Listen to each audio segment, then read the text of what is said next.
Même des païens qui vont payer des humoristes qui vont te faire rire. Mais ces humoristes-là, ils passent par des moments difficiles. Eux, c'est leur travail de faire rire. Mais il faut savoir qu'il y a des humoristes qui n'ont pas la joie, qui n'ont pas la paix. Pourquoi? Parce qu'ils n'ont pas Jésus. Et toi, tu vas payer pour que quelqu'un puisse te faire rire. Tu ris sur le moment, mais le lendemain, tu ne ris plus. Donc, tu as juste ri pour 80 €. Alors qu'avec Jésus, c'est gratuit, tu peux rire tous les jours. Et tu n'es pas obligé d'aller voir un comique pour te faire rire. Amen. Parfois, tu es triste, tu te dis, ah, je vais regarder un comique qui va me faire rire. Mais c'est juste émotionnel.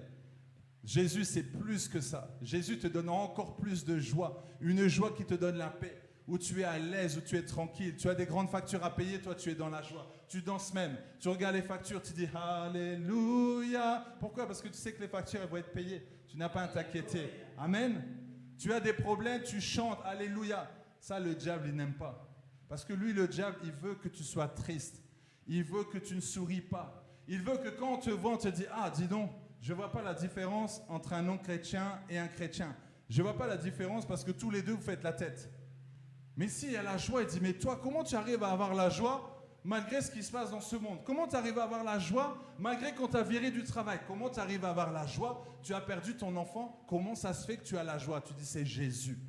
Et là, tu pourras témoigner. Pour te dire, mais comment tu arrives à avoir la joie avec ce qui se passe actuellement? Non, moi, je suis heureux, j'ai Jésus. Moi, je suis heureuse, j'ai Jésus. Et c'est là où tu vas faire la différence. Amen. Donc, tu as la puissance de tout va bien, la puissance de la joie, la puissance d'être heureux chaque jour. Parce que tu sais que Dieu ne va jamais t'abandonner. Tu as des grandes factures, tu sais que Dieu va pourvoir.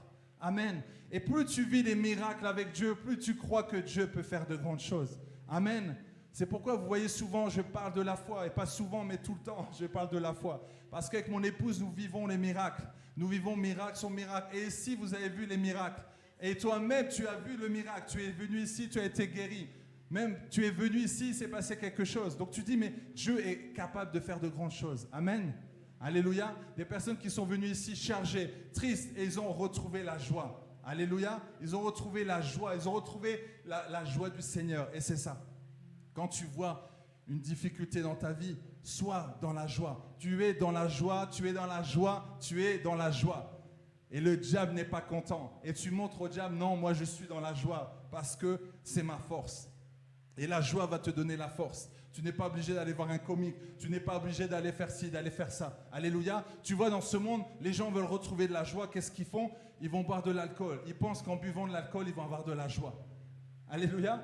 Tu vois, même, tu vas dans une soirée avec la famille et toi, tu commences à danser et les gens te regardent et disent, tu as bu? Vous voyez toujours le réflexe, ah, toi, tu danses bien, tu as bu? Non, j'ai pas bu, c'est naturel, c'est le Saint-Esprit. Mais il y a des personnes qui sont tellement mal dans leur peau qu'ils doivent boire l'alcool, boire l'alcool, boire l'alcool et après, on les voit danser sur la piste. Sinon, ils ne vont pas danser. Vous voyez, avec Jésus, tu peux danser.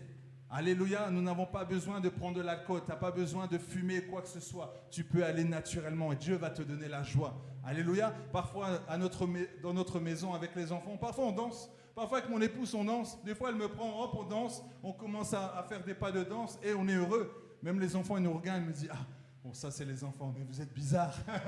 Et après ils disent non, ils savent que c'est la joie du Seigneur. Alléluia.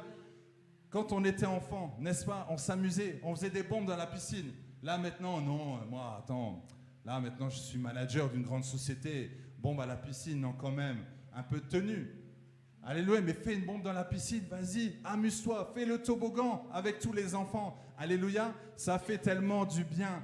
Demain ou même ce soir, je t'encourage à danser dans ta cuisine. Tu mets la musique, la louange et tu commences à danser. Alléluia. Avec les anges, tu commences à danser. Tu es dans la joie. Tu dis, personne ne va m'enlever cette joie. J'ai la joie. Alléluia. Mais cette joie va embêter le monde. Cette joie va embêter toutes les personnes qui sont autour de toi. Parce que si tu vas dans le bus, le matin, lundi matin, au Luxembourg, tous les gens qui font la tête, tu rentres, tu dis, bonjour, je vous envoie la joie. Ils vont te dire, lui, il n'est pas bien.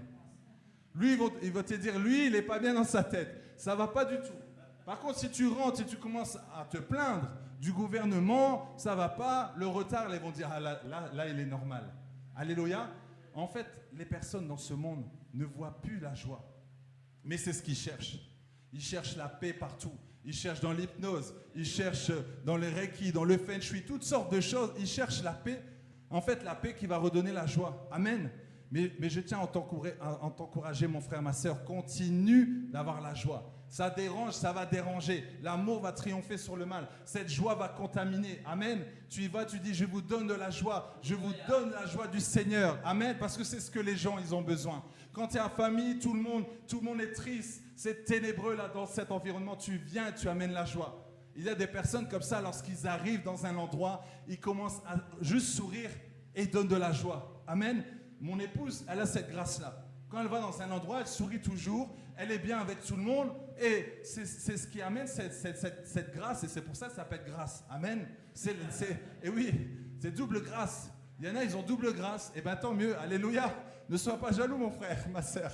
Amen. Mais c'est la joie. Malgré qu'il y a des difficultés, malgré qu'il y a des souffrances. Alléluia. Quand j'ai rencontré mon épouse, quand je l'ai vue avec le sourire, tu ne peux pas te dire qu'elle a des soucis, qu'elle a des problèmes. Et quand j'ai discuté avec elle, j'ai dit, waouh, mais tu viens de loin.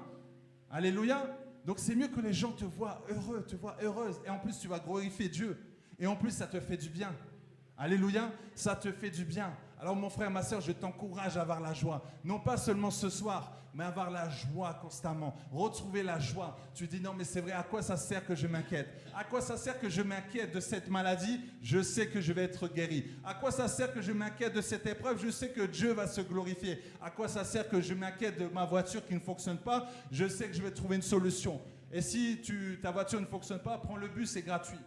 Alléluia. Et comme ça, tu vas bénir les gens et tu vas sourire et tu vas chanter et amen et tu vas apporter de la joie.